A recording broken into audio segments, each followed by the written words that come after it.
Hey, this is CJ with CJatCompRCC.com, and in this series of videos I'm going to be assembling the new Team Associated B5m team kit. And now it's time for bag B. I'm going to go ahead and open the bag, pull out the hardware, and trim the molding material and any flashing. Here are all the different parts for the assembling the steering blocks and the hubs. This is one of the really neat features of this kit. You have these two spacers and these two spacers. One goes on either side of the hub. Make sure you're using the right ones and they're facing in the right direction. This pair is, if you notice, the hole is in the center of the spacer, and in this one it's off center. So depending on which direction the off-centered one is facing, you can have 4 or 2 millimeters of trail, and this one gives you 3 millimeters of trail, and you've got a pair of each for each side, one for either side of this hub. Then you have these caster block spacers. They plug right in like so. You just slide those all the way in. One gives you 0 extra degrees of caster, and one gives you 5 degrees of caster. And that gives you a tremendous amount of adjustability. As I mentioned, I was going to start with the 25 degree caster block because of the track conditions I'm going to be racing on initially. So I'm going to be going with the 0 degree spacers and starting with 25 total degrees of kick. And if I want to change that, all I got to do is swap out a shim, little spacer tube here, and I've got an extra 5 degrees. I go from 25 degrees to 30 degrees of kick with just a couple of screws, pulling a pair of pins and sliding the spacer in and put it back together. So it's a snap.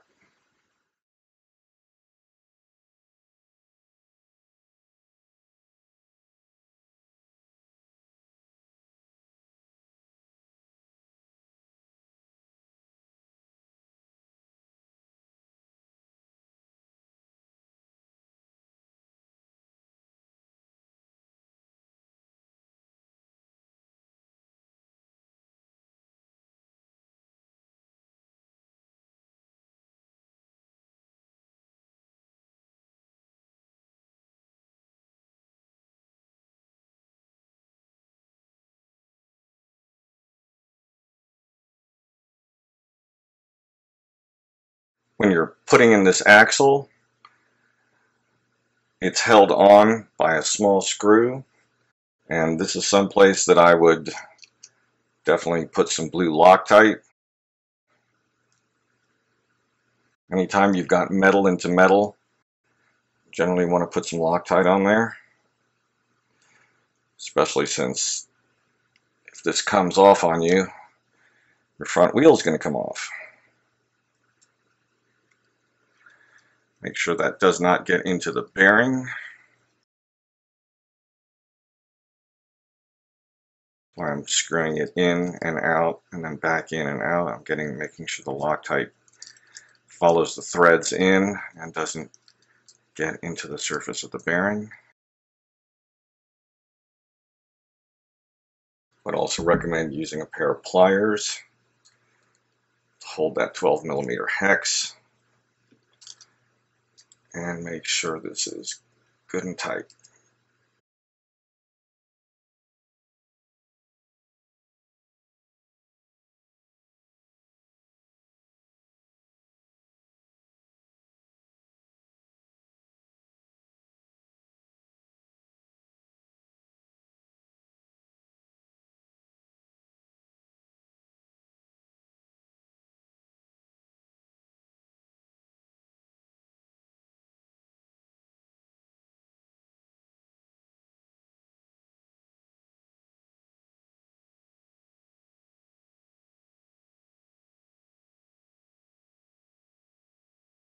Again, just checking to make sure that I have the 2 0 degree shims. Those just slide right on in.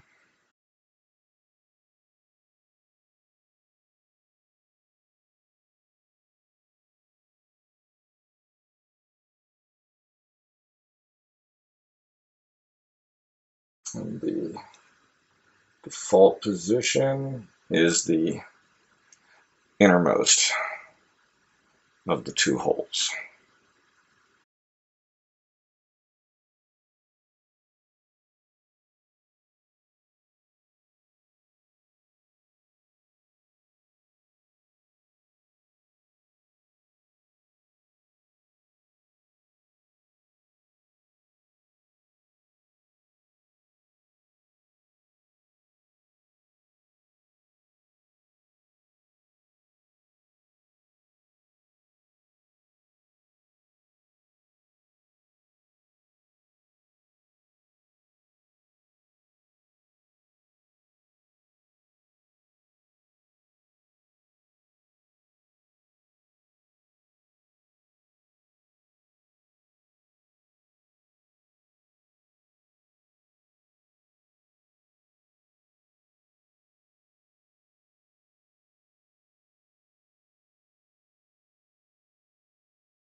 Four of these little anchor screws come in this bag.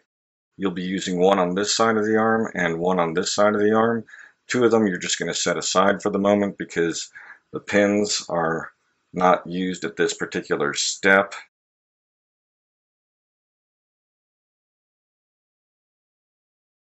Two small spacers are provided, 2 millimeters.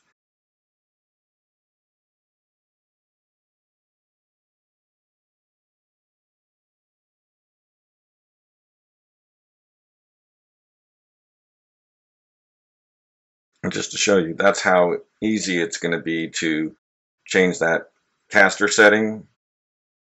Probably have to take off the wheel, take off one little screw, push that pin out from this side, switch that insert, put the pin back in. You don't have to take off the ball stud up here. You don't have to take off the steering linkage. It's very quick and easy.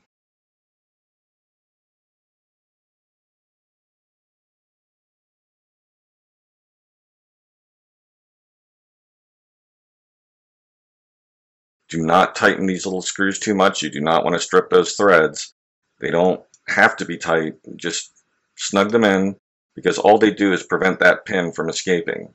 There's no real force on them. And this is the first time that I have used anything but the 2 millimeter.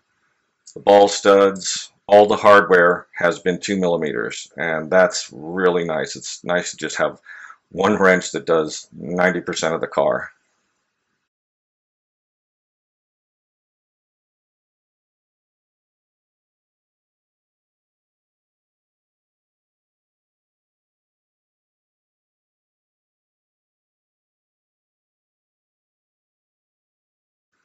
And there are our two front suspension arms, hubs. This kit is going together very quickly and very easily. Definitely one of the things that makes this easy is everything being 2 millimeter. Take the time to sort your hardware before you assemble and make sure you've identified which screws go in which places based on their length, and everything goes together in a snap. And one thing I'd like to amend, you do go ahead and put the screws into these holes because they are they're not like these where it's backed off and the pin can only come in from one side. The pin can be inserted through the front and is designed to do so. There's a piece in the next bag that's going to go over there. So do go ahead and put the screws in here at this time.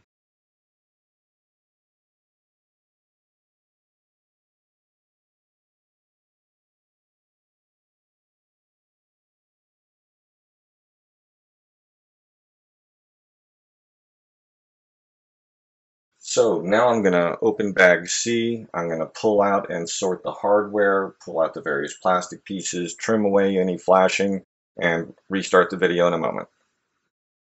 Okay, I've organized all my hardware, sorted everything out from the front to the rear parts from that bag.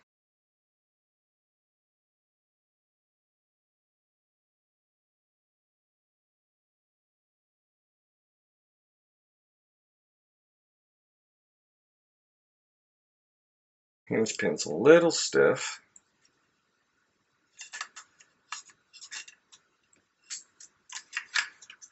Just checking the block to make sure there isn't any flashing there.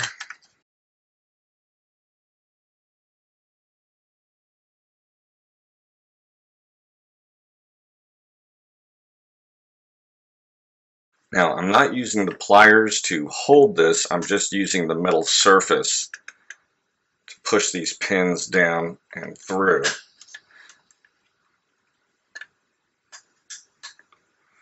Seems that the steering block, it's very tight. The hinging action comes at the arms. And this little bulkhead goes over those the ends of the arms and is anchored in place with these two small button head screws.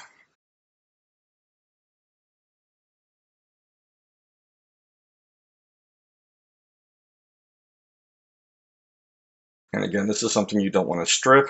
They don't need to go in terribly tight because you're just putting this plate to keep those pins from backing out. And considering how tight the swing arm block is, I don't think that that's going to be a problem. Okay, and there's our swing arm action. There's no play, but it's nice and smooth.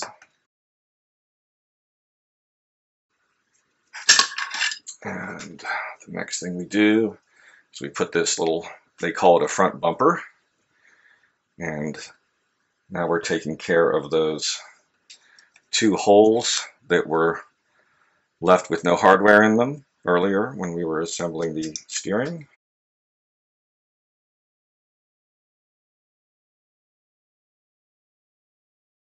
Kind of a broken screwdriver handle here, but it's a lot easier than using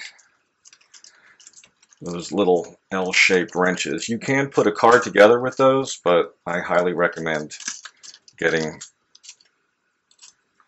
a good 2mm driver.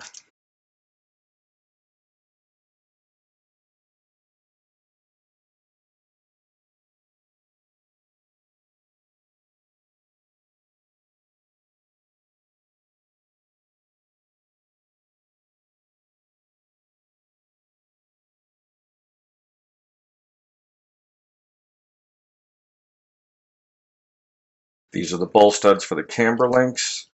They're very long. That gives you a lot of room for additional spacers to adjust your camber link, and the default mounting position is the inboard holes.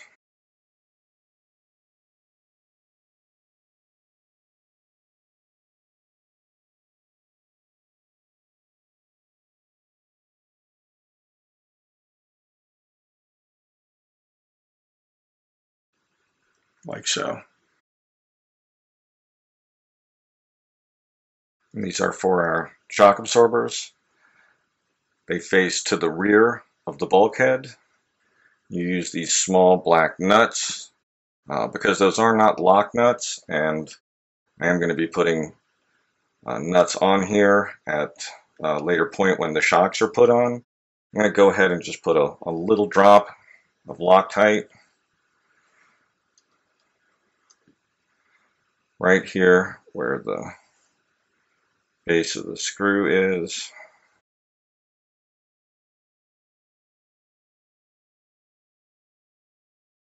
It'll make anchoring and removing the shocks a little easier if these are not prone to unscrewing.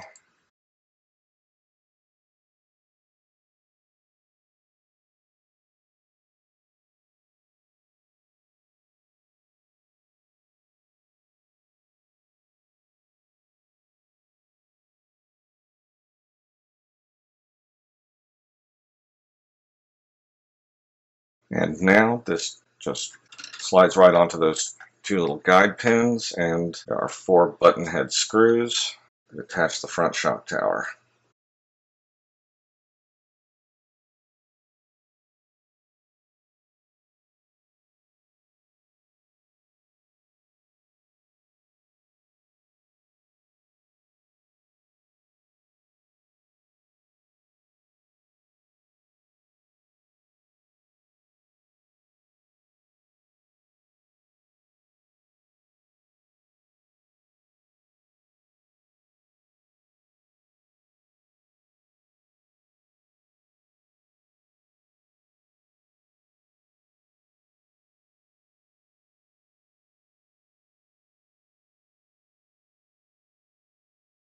And there we go.